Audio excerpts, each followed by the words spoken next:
अस्सलाम वालेकुम व्यूअर्स, मैं हूं काशिफ अदनान और सब खैरियत है अल्हम्दुलिल्लाह। अच्छा व्यूअर्स, ये बताना चाह रहा था मैं आपको कि अब देख रहे हैं कि चावलों का राइस का बेल्ट है ठट्टा, तो वहाँ पे राइस की ठीक है स्विंग शुरू हो गई है।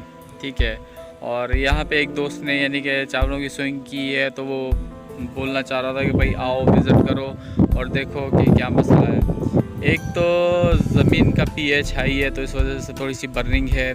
ठीक है, और ऊपर से हाई पीएच के जब फर्टिलाइज़र यूज़ किए जाते हैं तो उसमें भी ठीक है बर्निंग का सबब बनता है। लेकिन ज़ाहिर बात है पौधे की जनरेशन के हिसाब से उसे फर्टिलाइज़र भी ज़रूरी चाहिए होता है।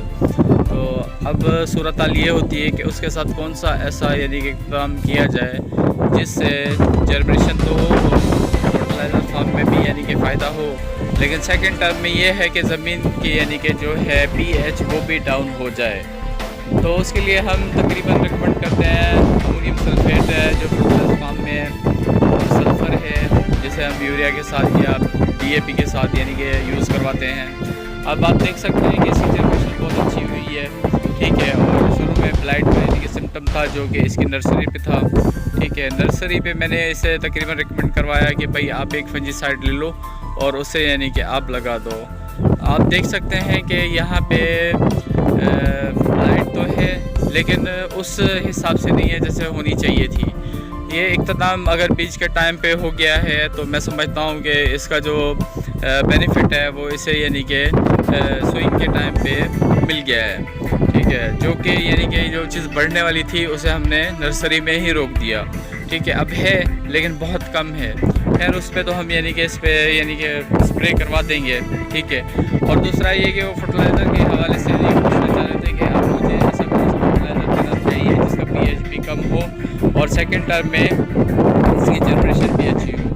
तो दोस्तों मैं अब इनको रिकमेंडेशन करूँगा कि आप एनपी यूज़ करें और उसके साथ एक जिंक जो कि 33% होती है या 21% होती है या 8% होती है, और उसके साथ अदर इंग्रेडिएंट्स भी होते हैं।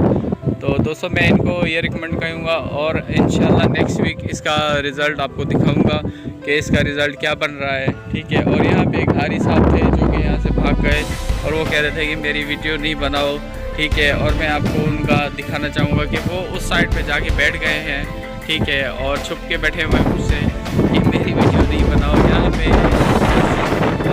भी लिया जाता है और थोड़ा ठीक है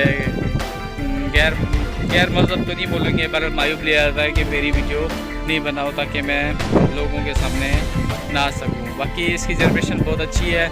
इसमें दो किस्म के इसने बीज लगाए हैं। ठीक है, एक तो सन क्रॉप का डायमंड लगाया है और सेकंड मेरी कंपनी का जो कि पेट्रोन केमिकल है उसका रूबी भी उसने लगाया है, और माशाल्लाह दोनों की जनरेशन अच्छी है। अब ये है कि जब रिज़ल्ट आउट होता है, जब हम यानी कि कटाई का टाइम होता है, तो उस वक्त हम कुछ बोल सकते हैं कि किसकी जनरेशन के साथ और रिज़ल्ट भी बेहतर आया। ठीक है, तो दोस्तों इंशाल्लाह अगले हफ्ते के लिए